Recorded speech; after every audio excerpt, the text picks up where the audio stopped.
Good afternoon, ladies and gentlemen, and a warm welcome to Coffee Chat brought to you by the SA Property Investors Network. Welcome, welcome, and welcome. So, for those of you who it's your first time, please just let me know in the chat box. This is how we do things here. We're interactive, and the crux of it is simple. We just help you know all things that encompass property. So, all the things that you ordinarily would encounter in terms of property, we assist you with that. So for those of you, it's your first time, welcome and thank you so much for joining us. And I just want to say that, if you do not know who we are, it's simple. We are the SA Property Investors Network. We are a community of like-minded individuals who want to either teach people to either start or grow their property journey. So just let me know in the chat box where you're watching me from. It's a little fun. We always have at the beginning of the show. However, as always, I would love to let you know about the events that we are going to be having. It's wrapped. We're heading to the end of the year and we are jam-packed with events just to round off the year and to always keep you informed. So I'm going to go through them, and you see me scrolling. It's because it's quite a few of them. However, let's get started. The first one we're going to be having is a mastermind. This is for professional members. So if you are part of our professional members, you are going to be joining us on Thursday the 26th. That's at 6 o'clock. And then Durban, we are having one of our last events with you guys, and that's happening on the 26th of October. Also, and that's at 6 o'clock. And we are going to be discussing how to make money with student accommodation. Yeah, so if you are viewing us from Durban, please don't forget to register and get your tickets. Also, we're having a Cape Town breakfast that is going to be happening on the 26th. So we're quite busy on this coming Thursday. That's happening at 9 a.m. So again, to all of our Cape Town members, please join us for the Cape Town breakfast that's happening at 9 a.m. And then also we are launching something pretty exciting, and that is the agent webinar, how to make property practitioners, try saying that 5 times, but property practitioners and or real estate agents, how do you guys wear your investment hat and start investing in the deals that you are potentially selling? And we're going to be having a seasoned property practitioner, Jade Barcase, and it's going to be having a webinar that's at 1 o'clock. So right around lunch hour, you can just pop in. So please register. That's happening also on the 26th of October. Now, we are going to be having a workshop that's happening on the 28th and 29th of October. If you have not gotten your tickets, there's still a few more left, but we are already almost full for this one, and it's the second last one of the year in Johannesburg. So please just get your tickets for that. It's happening on the 26th and 28th, I beg your pardon, and the 29th of October this coming weekend in Edenvale at our head offices. We're also going to be having a free finance webinar on the 31st of October. And that's happening at 6:30. So all of these you can find on our website. The link is in the chat box. And then we are also having a coaching and legal support webinar, again, for all of our members, because remember, we are a membership-based company. So that's going to be happening on the 9th of November at 6 o'clock. So as I said, that was quite a mouthful. We have a lot of events happening. We have quite a few events happening just to round off the year and just make sure that you guys are always learning. But as I said, we always want to teach you about things about property. Today we're going to be talking about buy to let. Yes, the standard strategy, the most conservative one, and arguably one of the most safer ones. We're going to be discussing with a seasoned investor, and I don't want to argue, a buy-to-let expert, Angelique Naude. She's going to be our guest for today, and we're just going to be talking about the pros and cons of doing a buy-to-let strategy in a freestanding home versus a sectional title, because there is pros and cons for either one. So if you're looking to do a buy-to-let strategy, we're going to be just discussing, pros and cons. As always, if you have any questions, please let us know in the chat box. But before I allow her to come in, yes, I'm just waiting for you guys to just let me know where you're watching us from. However, kindly let me welcome the esteemed Angelique Naude. How are you, lovely lady? Oh, you are the celebrity here. Let's just face it. I do try. We are all here for you. Thank you, my love, for inviting me again to come and join you and chat to you a little bit about our passions and property. Happy to be here. Property. I like that. Yes, let's just get straight to it. I think, with buy-to-lets, it's always the safest option, and it's the one that most people understand, remotely well. But we don't understand in which way, because you have a portfolio that allows you to be an expert in terms that you have freestanding buy-to-lets and you have sectional title ones. So I think the first question that people always want to know, especially with buy-to-lets, is renovations. In terms of sectional titles, right? We know because yeah, that deep breath says something. But let's argue you bought your first property, it's in a sectional title, you're like, you know what, I'm gonna use it for a buy-to-let strategy, but the kitchen isn't looking so good, or maybe the bathroom needs, a bit of shine on there. Shout out to Tile Africa. What can you do in terms of renovations in sectional title for buy-to-let strategy? You, in terms of sectional title, so this is your bachelors, your one beds in a complex or in a block of flats, you can literally paint your room bright pink and no one's going to say a word to you. But the moment you start breaking down walls, they're going to be at your door and you are going to be in a huge amount of trouble. So if it's not a structural change, not a problem. But there are certain things like internal walls. You start chatting to your body corporate and your managing agent, put forward your plans that you want to change inside, because internal walls sometimes is all you need. But if you're changing a door inside, that is not a problem in an existing piece of wall. So it gets a bit tricky if you're on the ground floor, on the second floor, when you start making changes like that. But mostly speaking, when you're in smaller units, you're not likely to break out walls, but you have to get permission for that. Okay, so you have to get permission incidentally. Even Yeah. if you own it, you do still need to, as Angelique said, to speak to the body corporate. If you want to be changing tiles and things and structural things, be it it's your own property, you still need permission to do that. So that would be Absolutely. yes, that would be a pro You on the side of freestanding. So with that, in terms of sectional titles, also we would say, you know, the beauty with that, as opposed to sometimes freestanding properties, is that safety, because it's gated. There's potentially always security there, but then there's also something called special levies, and I don't think what exactly are those? Special levies is always a contentious subject, especially when it comes to your AGMs, and sometimes they are needed. And they normally come around, your 10-year maintenance plan, and they say, right, everybody, we're ready to paint. We don't have enough money in the funds because we have non-paying owners. That happens to be also one of the cons of owning sectional title. You share the budget with people that don't pay their bills. And then those special levies come in. Painting a block of flats is a couple of million. And that would, it would come in. It's normally when there's a big project happening. It could also be something where a swimming pool has started leaking. So that's a special levy. There again, it's just lovely. So they're quite critical for the functioning of the building and to maintain the building on big projects.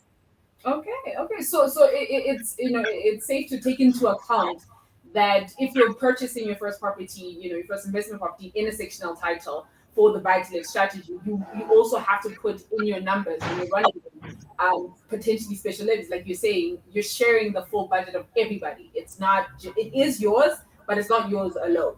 Mm. Okay, so as we keep it going, guys, please don't forget to put your questions in the chat box, and we'll make sure that Angelique answers them. In terms of freestanding, right, and with that, there's always a potential, because we know, at least if it's freestanding, for the most part, and you can correct me, you are allowed to renovate as you choose, by virtue of it's a freestanding home. But in terms of that, what would you say then also are stereotypically the renovations that somebody would have to take into account if they're doing a buy-to-let strategy, but they actually want to do it from a freestanding home? Yeah, so your freestanding properties give you a little bit more freedom, but the moment you add square meterage to your under roof, you have to have plans approved for that. But if you want to have a big open plan kitchen and you're breaking internal walls, no need for, from my knowledge, I don't believe that there is regulations for that. It's just the moment when you start increasing your footprint on your property that you need to have plans done. And the beauty of that is you can budget that yourself and you can choose your own design. So you don't have to conform to the sectional titles aesthetics. Okay. So, ladies and gentlemen, I hope you take that into account. That if you do plan to, like Angelique said, to actually extend square meter on the roof, you do need approved plans, guys. You can't just decide to to start knocking down walls without approved plans. But Angelique, as we're waiting up for the questions, I also want to. We're going to be inviting Bevan quite soon. He always gives us golden nuggets, and the standard is that with buy to let, be it buy to let, student accommodation, you are going to need prepaid meterage in whatever investment property you have and whatever strategy you have. And as always, Bevan always gives us golden nuggets. I'm not sure if Bevan is on. So Bevan, how are you? Good afternoon, everyone. It's great to be here with you today.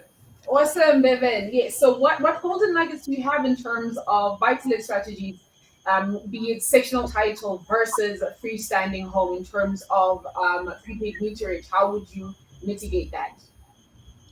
I'm going to focus on this idea of utilities management because I think what often happens in any sectional title building is you tend to get sort of boxed in and almost to the point where you get bullied by the body corporate and they tell you what you can and can't do. So I think it is important for you to know what you can do and to always realize like you're trying to look after your interest more than you're trying to look after other people's interests. So you've got to do what makes the most sense for yourself.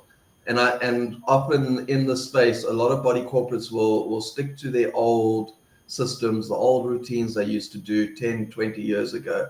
So I think it's important for you to know enough to be able to then contribute to those sectional scheme buildings, etc., to bring value, to try and get them to improve. I know you guys were talking a bit about special levies. The idea there is if your building loses value, you lose money in your equity in your building, in your own unit. So it's always about what's best for the whole building itself.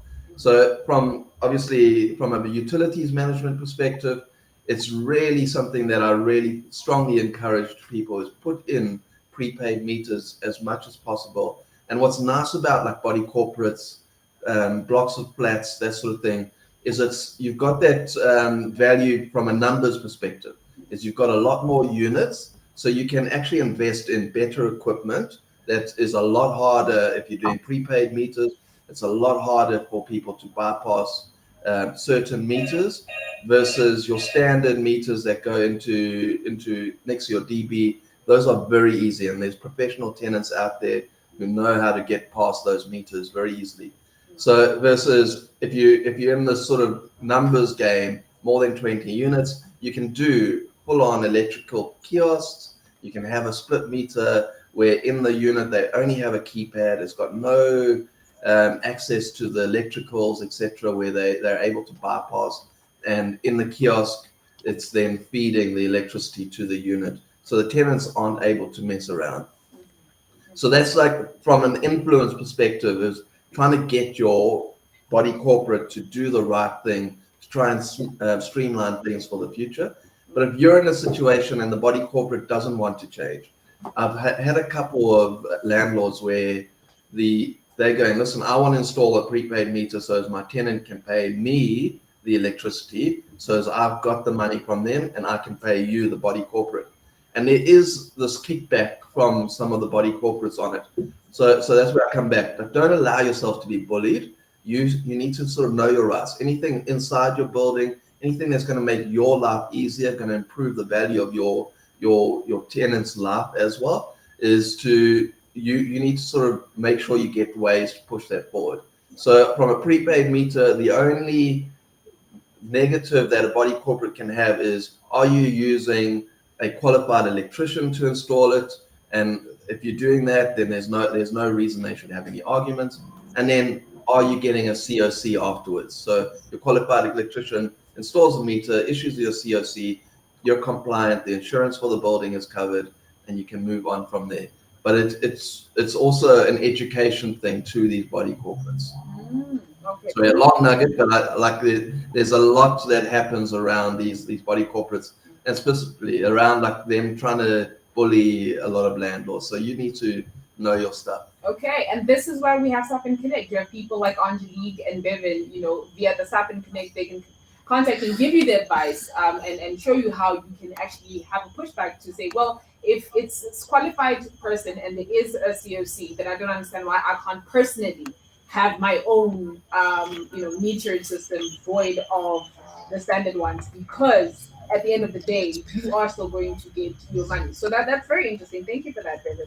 And so we're going back into the questions. Like I said, just put your questions in the chat box. So Samkelo wants to know, how do you maximize cash flow in a buy-to-let, since you only have one tenant? So we'll start with you, Angelique, and then Bevan, you let us know, especially from a meter's point, how you can maximize on cash flow.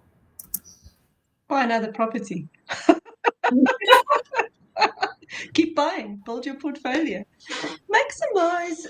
Look, it all depends on what you're maximizing. And most people will buy in a sectional title. And, when you're doing that, your cash flow, you're actually making your money when you sign the offer to purchase. So you need to run your numbers and make sure that, there is a positive cash return the minute you put your pen to paper.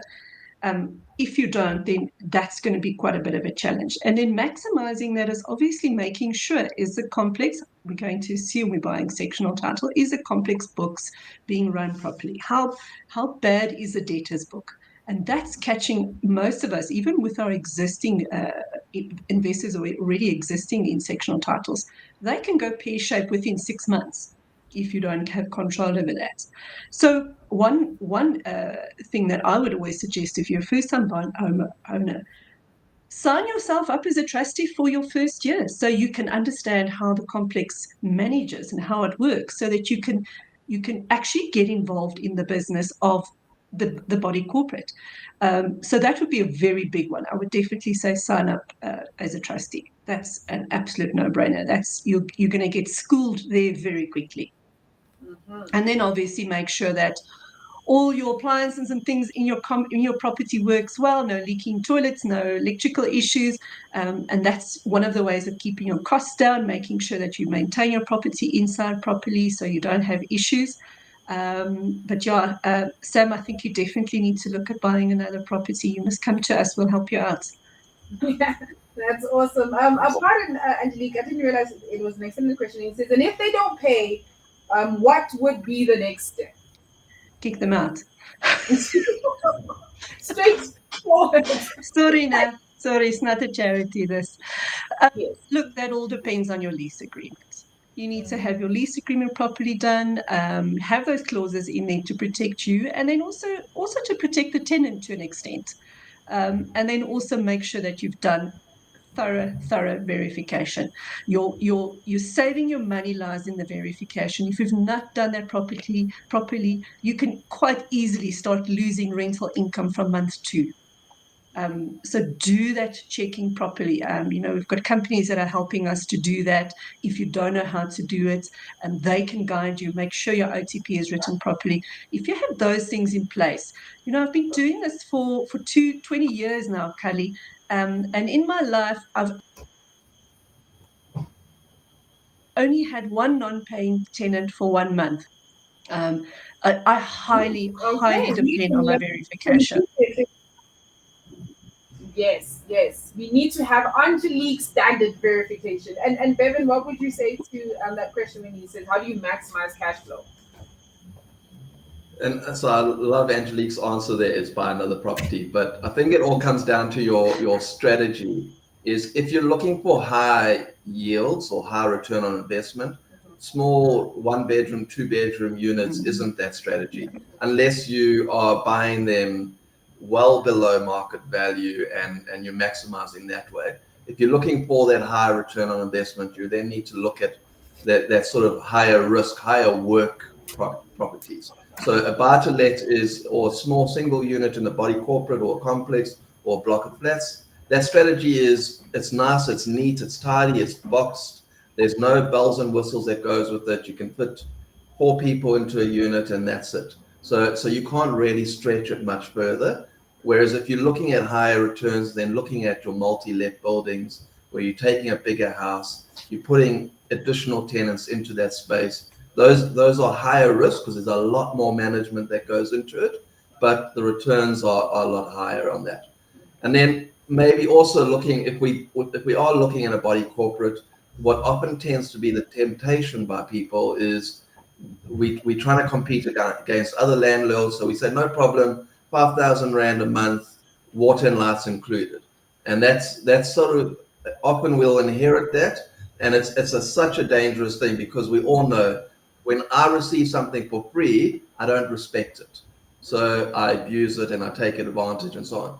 So if you're wanting to try and get tenants, you need to have a product that's better than your neighbors. So you need to provide a nice, clean, neat property in sort of comparison to the neighbors. You need to just be that little bit better. And then B, if you're wanting to provide sort of competitiveness, rather drop your rent, where if your neighbors are including electricity and water in their rent at 5,000, then you go, no problem. I'm not going to include water and lights, but my sort of call to action or that sort of clickbait is my rent is 4.5 grand. And then the tenants pay for their water and lights on top of that. So because I've seen it very often that the free water ramps up to 3,000 Rand in a 2-bedroom flat.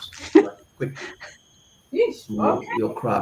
And absolutely. As we're rounding it off, I just want to know what would you say, Angelique, in your parting words, if somebody's starting out? Obviously, either strategy works for a person based on the numbers that they run, but for the most part, would purchasing, freestanding, be the best for buy-to-let or sectional title, or it just depends on the person and what it is that they want? Can I go first? So, Khali, I think, from Angelique's point of view, I would say start sectional title. It is a little bit safer. It gets you the experience you need to have. You are quite well protected there. If you're running your numbers properly, get one sectional title under your belt, become a trustee, go through all the learning stuff you need to go through, and then decide what your appetite is. I would 20 years ago, my living of 20 years was my multi-let. And I didn't know that at the time when I bought that property. So I would go sectional title. I would start with that one and get to know how it works. And once you've got it under the belt, definitely get more ambitious and have a plan and understand what your strategy is. But that's just speaking purely from a buy-to-let point of view. That's not even including all the other options in terms of investing, because a flip can get you your deposit. Your flip can get you your 20% that the bank won't give you to be able to do a sectional title. I think just keep in mind, if you're signing your OTP and you're already making money on the OTP and you've got a positive income coming in already, that's a nice little passive thing that sits in the back and it does its work that it needs to do. And by the time you need to do some really important investing, you can always fall back on that one. So it's a nice little alternative strategy. Alrighty then. Oh well, that's great. Thank you so much. And Bevan, what would your parting words be? I think I agree there with Angelique. If you're starting off a sectional title, small unit, as I say, it's a clean box. There's no drama that comes with it, etc. If that's so you start with as little risk as possible, and then scale it up from there. So I think that's a big one. I see Corey dropped a question in there around that, and again, the body corporate has its own meters installed. Yes. Is it possible for you to use meters that you prefer? So for me, that's one of the reasons we brought SAPIN-Prepaid into the membership space into this community is to say, listen, not every single meter vending company is the same. And we've sort of identified and partnered with the right people to make sure that we've got the right sort of service that's then happening for our members. So I would encourage people to look at getting SAPIN-Prepaid on board. And from that, we're also looking at, obviously, the more meters that we have as part of this sort of community, the easier it is for us to sort of leverage better service. So for us, one of the big drives at the moment is to grow the amount of meters that are part of the SAPIN-Prepaid community. So if you know of any body corporates that are looking at getting prepaid meters in, and you sort of on the board of trustees, feel free to refer us and get us to get the meters into those buildings, because then you're going to have peace of mind in your own building. And with that, there is a little bit of a referral incentive that we're putting together from SAPIN-Prepaid side for people. Awesome. Thank you so much, Bevan and Angelique. Yes, ladies and gentlemen, if you want to, be in contact with Bevan, the link is in the chat box. Just contact him via SAPIN Connect, and absolutely he will get a hold of you in terms of, any inquiries you might have, or potentially if you want to actually use his services as an expert to use one of his metering systems. And as always, Angelique, part of, the SAPIN community, SAPIN family, she's always also readily available. So I just want to say thank you so much, Angelique, and thank you so much, Bevan. Thank you, Khali. Okay, awesome. Enjoy your week, guys. Happy investing. Okay, and as I rounded off, I'm going to just give us another quick understanding of the events that are up and coming. Like I said, it's the last roundup as we end off the year. So we have a jam-packed month ahead of us. So we have the mastermind for professional members. So if you are a professional member, please register for that. That's happening on the 26th at 6 o'clock. We have an event in Durban that is happening also on the 26th at 6 o'clock, and we're going to be discussing how to make money with student accommodation. The link is in the chat box, so please get your tickets if you are in Durban. But if you're in Cape Town, so we're just hitting up all of our coastal areas. We have a SAPIN breakfast again. That is also happening on the 26th of October at 9 a.m. Link is in the chat box. And we're launching a new SAPIN agent webinar with Jade Barclays, and that's happening on the 26th again at 1 o'clock. This will be online. Please get your tickets. If you are a property practitioner or you know somebody that is, please just let them know. This is going to be a webinar that helps them learn how to put their own investor hat on and actually do deals and not just sell them. Then we're having the practical property investing workshop that's happening on the 28th and the 29th of October. So this weekend, like I said, we have just a little bit more tickets, but we're almost fully booked out for that one. And then we have a free finance webinar that's happening on Tuesday, on the 31st of October. That's at 6:30. And then lastly, we are going to be having a coaching and legal webinar for all of our members. That's happening on the 9th of November at 6 o'clock. Thank you, as always, for joining me. And as always, I will see you next week.